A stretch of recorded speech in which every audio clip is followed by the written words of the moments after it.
So the Galaxy S26 Fan Edition is basically here. And this time we don't have to rely on renders or leaked cases, because an actual hands-on unboxing has already surfaced and it gives us a much better look at Samsung's new Fan Edition. So let's have a look. So the Galaxy S26 Fan Edition looks very familiar, especially when compared with the S25 Fan Edition. And we already saw from the earlier renders, Samsung is going with the same overall design language as the Galaxy S26 series. We get raised camera housing, a flat frame and rounded corners. So don't expect a major design overhaul here. Moving to the front plate, the leaked hands-on unit showed a display with a centered punch-hole selfie camera, bearing slim bezels, although the bottom one is slightly thicker. And this display is said to be the 6.7 inches with a 120Hz refresh rate.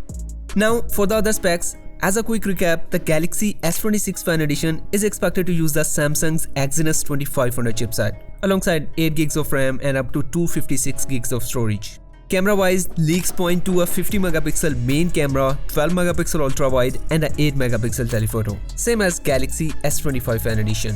So don't expect a huge camera upgrade over the previous Fan Edition, though Samsung could still improve the image processing.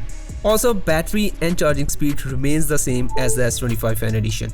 Now, when it is officially coming out, Samsung has scheduled the Galaxy event for August 27.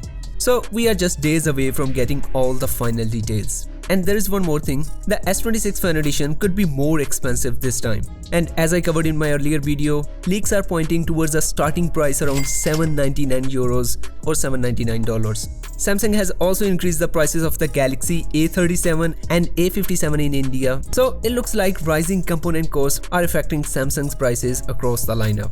So what do you think about the Galaxy S26 Fan Edition? Let me know down in the comment section and I will see you in the next video. Until then, take care.